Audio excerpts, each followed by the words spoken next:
مفتي صاحب دا راته ووایي چې ویل کېږي چې پښتانه بې اتفاقه دي، نه رایوځای کېږي، نو څنګه مو راټول کړل؟ څه تکلیفونه په دې سلسله کې مخې ته درته رالل؟ بسم الله الرحمن الرحیم. الله دې تاسو له اجر درکړي چې تاسو د پښتنو آواز دنیا ته رسولو دپاره تر ما تشریف راوړو او دومره تکلیفونه مو وګالل. د پښتنو د بې اتفاقۍ بنیادي وجه دا بدګمانه کېدل.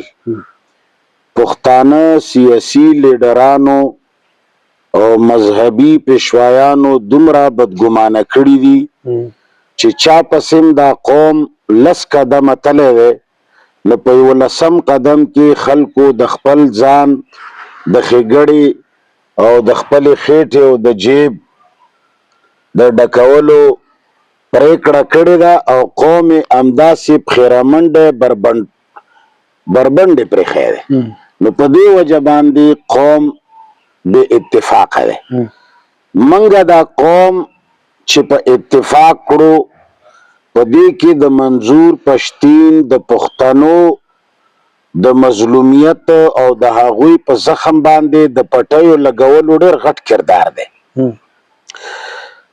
سره د دې چې پښتانه د هر لیډر نه او د هر سیاسي مذهبي پیشوا نه یره او ترهه هم کوي، خو دا 6 کاله د منظور پښتین مسلسل جدوجهد او هر ځای کې د خلکو په زخم باندې مرهم کېښودل او هر ځای کې د پښتنو آواز جوړېدل او هر ځای کې د دوی د ګټې خبره کول.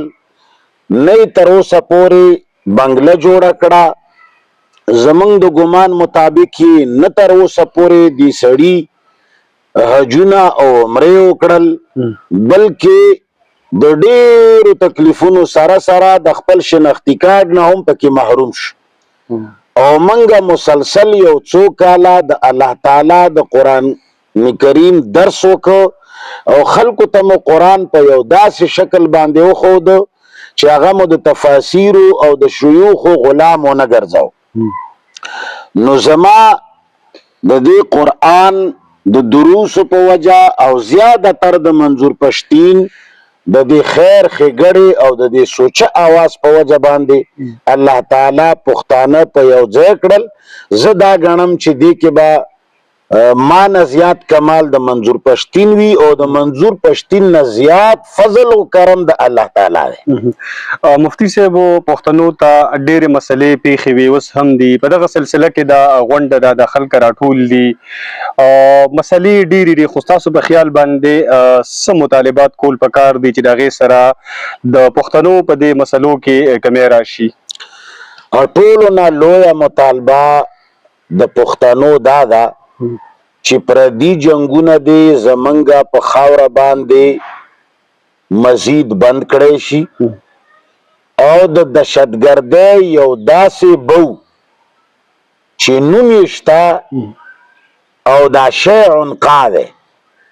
دهشتګردي زمونږ په فکر باندې یو داسې ټکی دی لکه په پښتو کې یوه کنځله، زما ته نه یې خوښ نو تا ته بغیرته یا دلا او دوس ویلی کېږي، دا ستا نوم خو نه دی، نه ستا پهچان دی.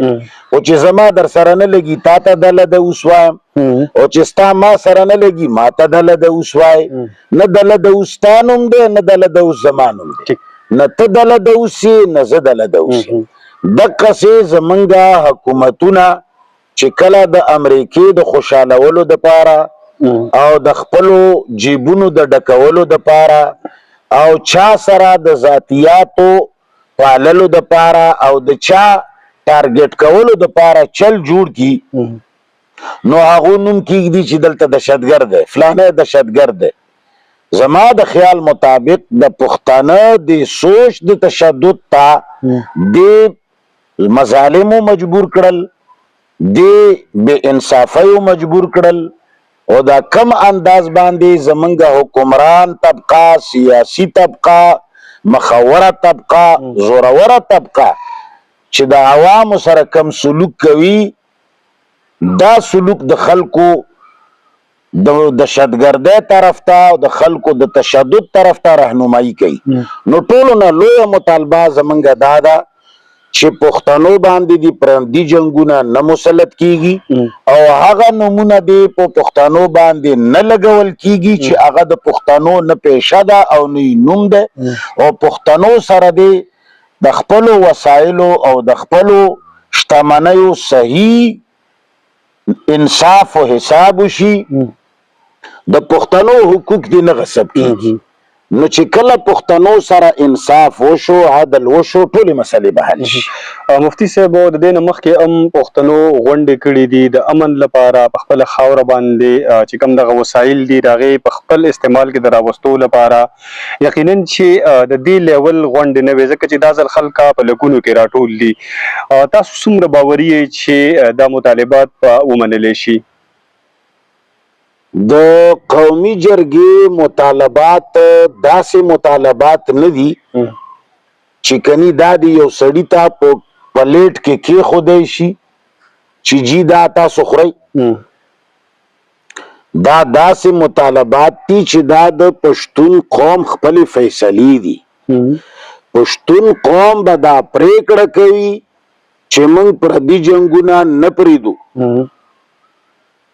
پښتون قوم به دا پریکړه کوي چې زما په حرم او زما په کور به څوک نه راخیږي، موږ یې نه راپرېږدو.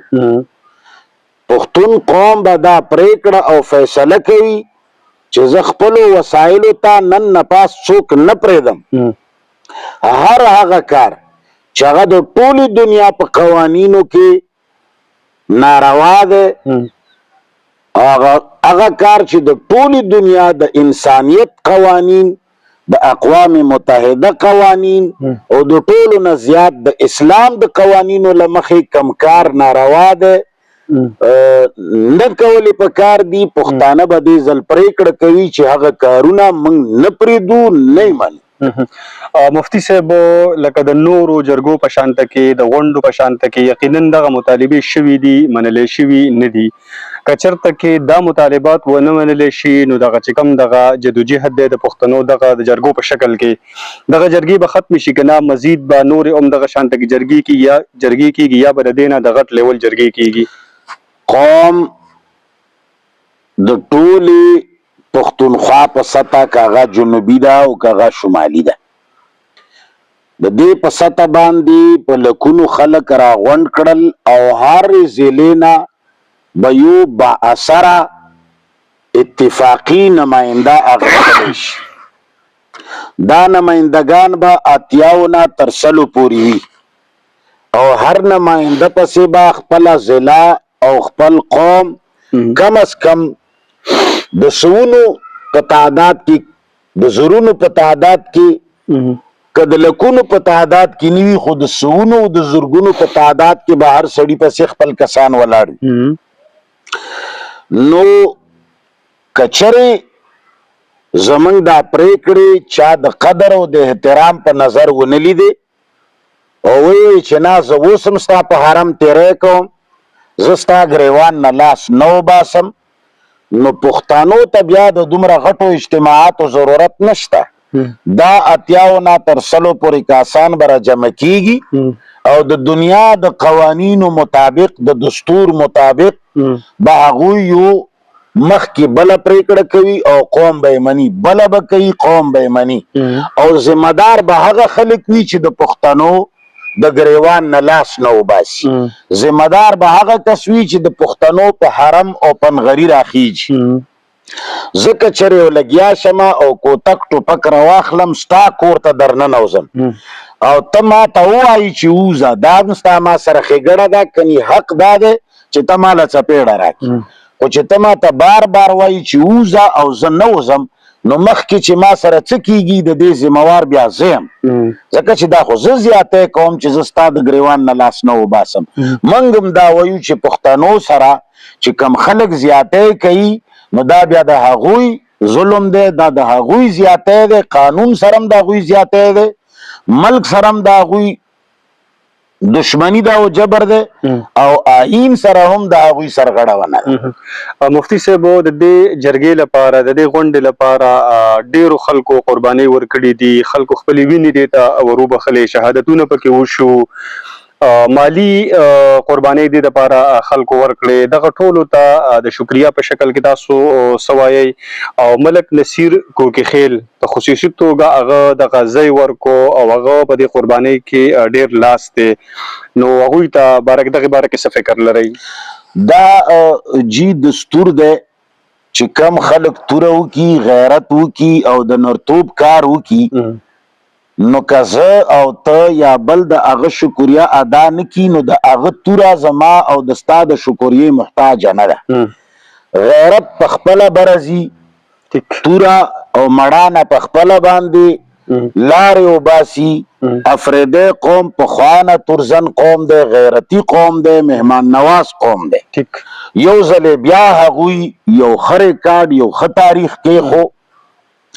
ملک نصیر کوکیخیل د خپل پلار ملک ولی خان تاریخ را ژوندی که. حقیقت خبره دا ده چې ډېر بلوسه او ډېر په غیرت او ډېر په مینا او ډېر په مړانه او ډېر په سنجیدګۍ سره د پښتنو مهمان نوازي وکړه، او څومره خلکو چې د دې جرګې دپاره او د دې اتحاد دپاره منډې ترړې والي دي، خرچې یې کړي دي او دعاګانې یې کړي دي، منډې یې کړي دي. زه او زما ټول ملګري پښتانه به د هغوی شکریا ادا کوو، خو که موږ شکریا ادا نه کوو هم هغوی ته به الله ترقي ورکوي. الله تعالی د خلکو کردار او اعمالو نه خبر ده، نو لہذا هغه به خامخا اجر ورکوي. خو پښتنو ته زما دا درخواست دی چې د دغو خلکو قربانیو، د دوی تکلیفونو، د دوی د مړانې دی همیشه تایید وکړی شي. خصوصا منظور پښتین پسې دی دا قوم داسې ودرېږي، دغه سړي چې د پښتنو په کم انداز باندې دا وکاله خدمت وکړو لګیا دی او د خپلې جامو قدر یې غم یې نه دی کړی. دې سړي پسې چې دا څومره خبرې کوي، دا د چا په اشارې کېږي، او داسې کلک او زبردست لیډر او مشر د دې قدر پکار دی، دې پسې ودرېدل پکار دي. او که کله موږ داسې پوه شو چې زمونږ مشر، زمونږ لیډر، که هغه منظور پښتین دی، که هغه زه یم، که هغه ایکس وائی زیډ دی، هغه د اسلام نه، د قانون نه، د انسانیت نه، د انصاف نه، د عدل نه په غلطه روان دی، موږ به په حق ځای کې د هغه خلاف اواز اوچتو. خو چې تر څو پورې په حق دی لکه چې موږ یې وینو، نو ملاتړ یې پکار دی او انشاءالله ټول پښتانه به یې ملاتړ کوي. ډېره زیاته مننه مفتي صاحب، وخت هم راکړو. الله دې وکړي چې د پښتانه کوم مقصد لره ټول دي او دوی دغه مقصد پوره شي.